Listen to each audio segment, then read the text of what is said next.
back, everybody, to our final round, round 5. And this is the SCS May Open.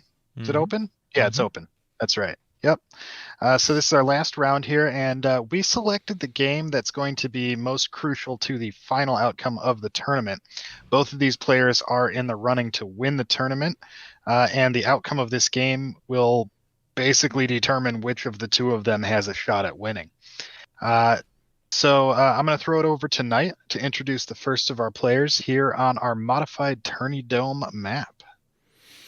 All right, well, I'll introduce the player to the right first. It is our teal Aeon commander, always Aeon Vanady, and he is opening up with an air factory. And who's he playing? All right, on the other side of the map, spawning in as the red Aeon commander, it is Bronx, also known as Maugenra, who has opened up with a single land factory and is pushing out more engineers. So this is traditionally a 4v4 or a free-for-all map, although I think it really works best for 4v4. And so it is very big. Lots of mass points. A few of them have been removed for the mod, or I guess just moved into the center here. So yeah, it's a big map. Still kind of choke pointy here and there, but lots of mass to go around and gobble up. But how big is it, Spiff? Huge. It's humongous. Yeah, with lots of mass to gobble up. It's giant. It's okay, but in all seriousness, I actually like what Maugenra is doing here because now that I think about it, the way he positioned his land factories are gonna give him a good anti-air coverage for his mass extractors. He's also building those Harvogs, so the Harvogs might not necessarily be the best choice here because of this choke pointy nature of this map. So yeah, I'm pretty excited because this is the first time I see this map being played at a high level. So I'm really, really excited to see what happens here. And I have very high hopes that this map becomes one of the staple maps alongside Open Palms and Powderhorn Mesa and those 3 maps. What's the third one? Arctic Refuge? Yeah, Arctic, definitely. High hopes for this map, but I think it is going to give us some fun games at least. There's a lot of mass points to fight over, and if you can grab ground in the center and hold it, I really like what the Bronx is doing here because he really is just trying to take up all this space in the center and plug as much of it up as he can. These 2 factories, like you said, very well positioned for AA, also very well positioned to create even more choke points for defense. Yeah, absolutely. Well, once you get into that center spot, it kind of becomes weird because it does open up quite a bit. But I think the way no, I can't really say that. I don't think he's really protecting his expansions. What's working for him right now, though, is that he has the map control right now, so he can safely expand. But I imagine he's going to start throwing down quite a bit of land factories to start covering those expansions. Ooh. The nice movement by Bronx as well. He kind of bait and switched where he was going to attack.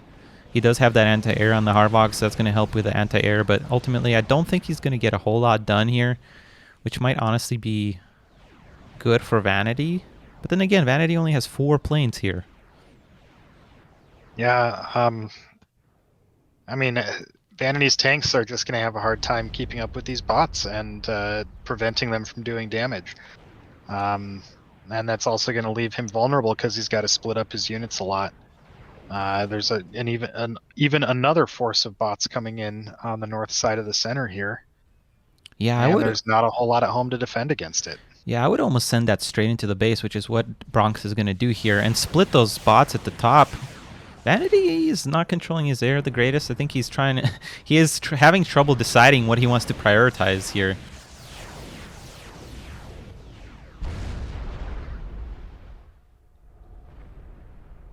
Yeah, this looks very rough. I don't know if you can play an air opening on this map. I was just kind of thinking the same thing. Like maybe it's just not fast enough. Well, it's not that Because it's even though it fast is, enough. It's just you can't really do anything because your opponent can counter it pretty easily with positioning and still get mass points. yeah, I don't know. TBD. This is only the first match we're watching, so that's just our first impressions right now. yeah. I mean, I can definitely see this being an air map, but maybe not a map where you can open air and get away with it.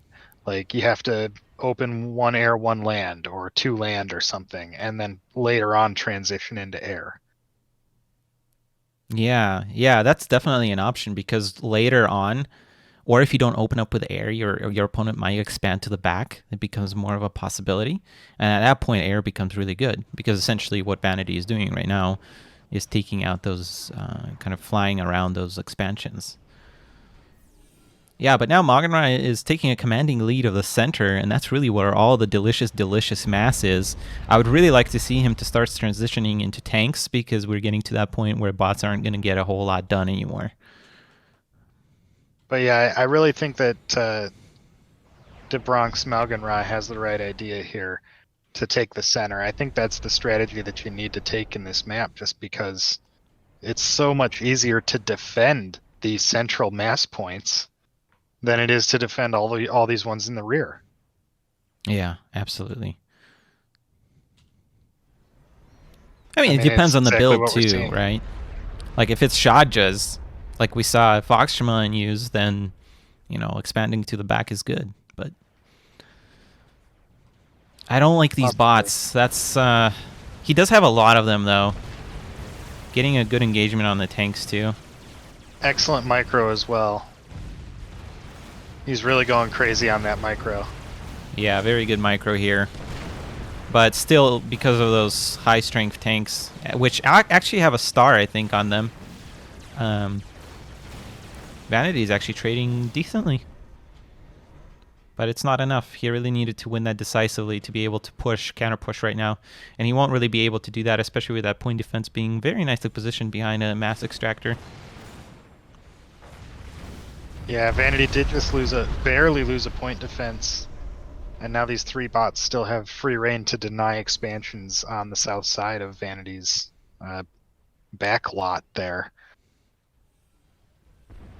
I think we're probably going to see a teleport. We're seeing a lot of energy generators being put down by De Bronx.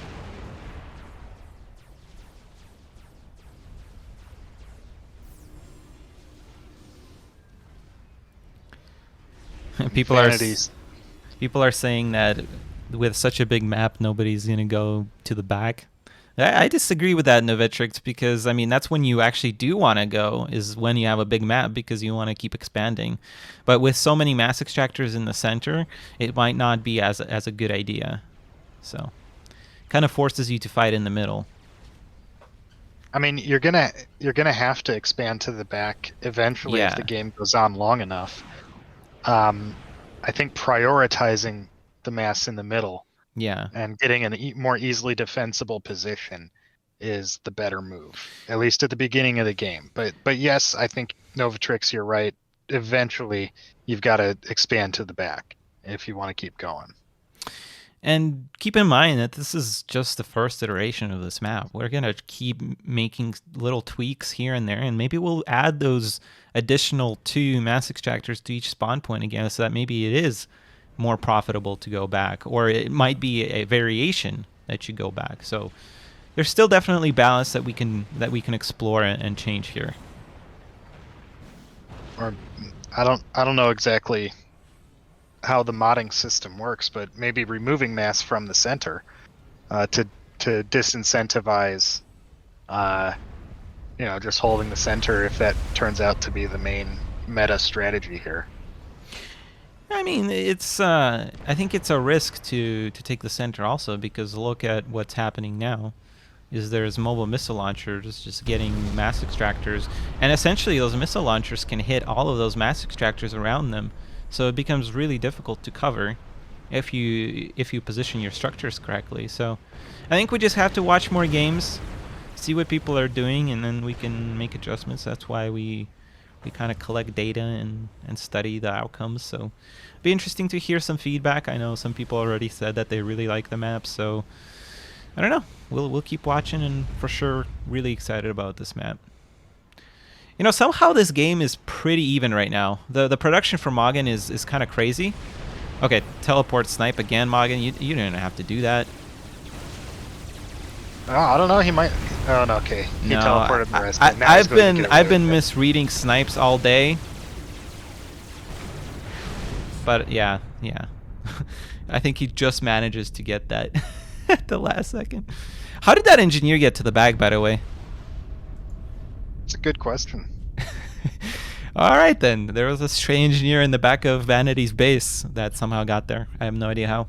Probably is. No, I didn't even see. Yeah, I don't know. The mystery of an engineer might not be solved. But we are going to go into game 2 to solve the outcome of this match. Hey, see that transition? We'll be right back. Don't go anywhere.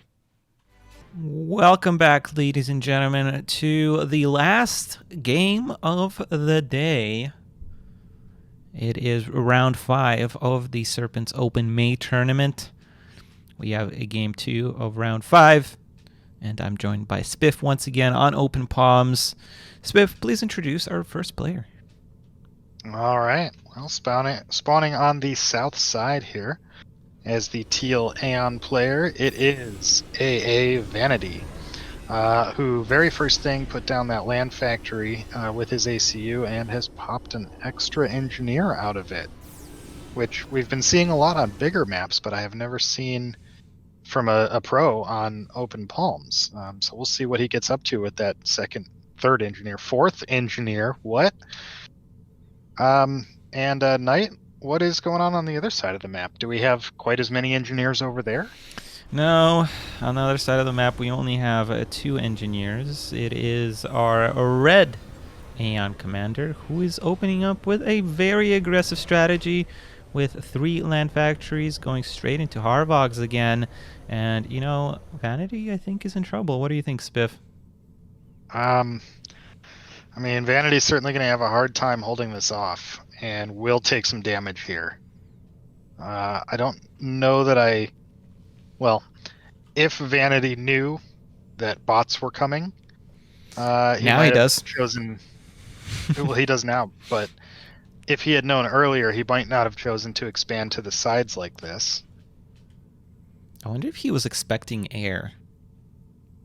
Or maybe he was expecting possible. the same strat as he did against Foxtermelon, which he opened up very slow against Foxtermelon with 1 research station.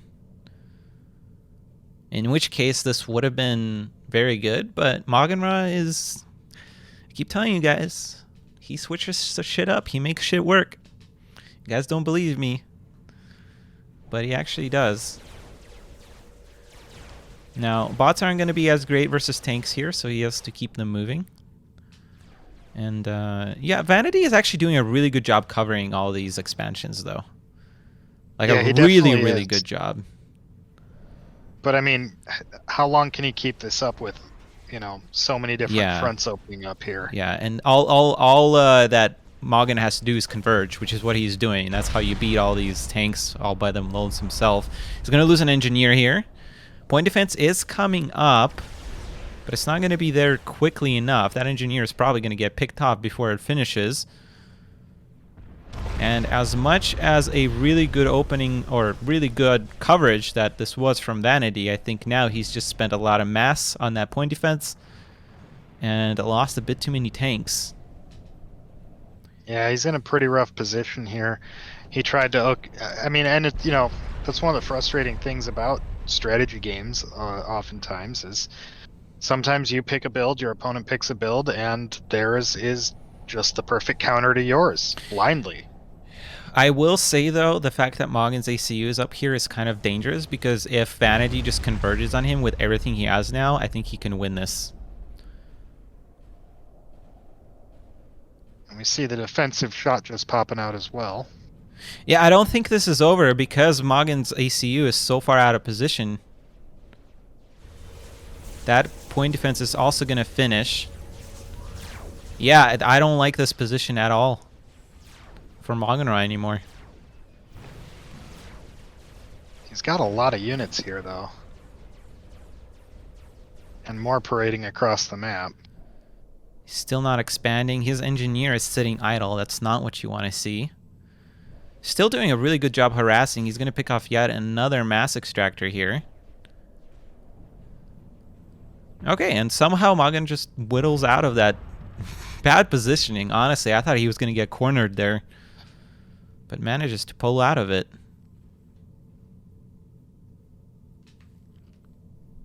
Yeah, he did. He left himself an escape route. Yeah, I think maybe Vanady. I didn't quite see what Vanady was doing with his micro there, but I feel like Vanady was not as decisive there. But now, what is this? Magen's ACU is like wide in the open. Uh-oh. Nope, not gonna catch up. Yeah, honestly, I don't think Vanady can risk pushing out. Just like the same reason you criticized Magen just there. Vanady can't push out that far because he's gonna just then leave this base to be destroyed. Yeah, but as a result, there he opened up his base wide open to these bots.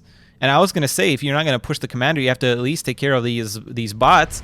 They're gonna go straight underneath the shield, gonna engage with the Shajas. Shajas are not inexpensive. They're gonna be quite difficult to replace. They're good in numbers, but these bots are gonna have a field day with them. And Vanady just control Ks. Yeah. Really weird game. I think he was hoping to counter more of a long game build by Magen, but instead Magen goes a very aggressive build, switching it up. Well, you know, I'm hesitant to call it a build order win, but I think that's as close as you're going to get to a build order win in a pro game like this. Yeah, that's I would say it's a build order win, but in any case, I think that gives the win and the tournament win to Magenra, the Bronx, who becomes our first finalist for the summer season final. So that's going to be very interesting indeed.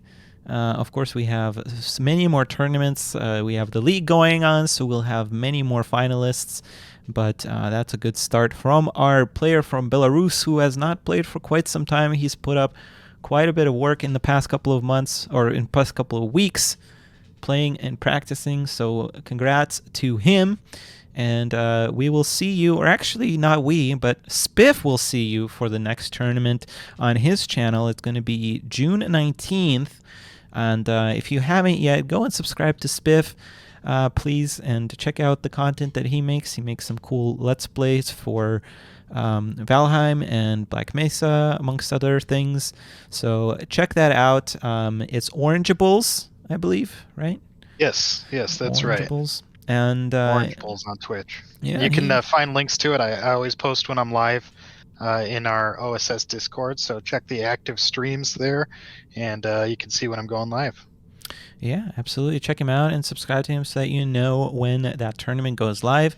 I'm sure he'll post stuff in Discord as well, but I'm sure, or rather, it will help him out as well. So he's trying to reach that next level Twitch things so that he can advance in that. So go and do it. Why aren't you doing it? Spiff has been here every single tournament that I've done for the SCS, so he's done as much, if not more, as me in terms of adminning. So huge thanks to him, and go support him. But yeah, that is going to do all for us. Thank you guys for watching. Thank you to the players for playing, and hopefully you guys sign up for the next tournament, and we'll see you very, very soon. Bye. If you're still watching, give a thumbs up to this video. If you liked the video, leave a comment. If you loved the video, please subscribe. And if you are blown away by it, check out my Patreon page. This has been Nite. Take care and peace out.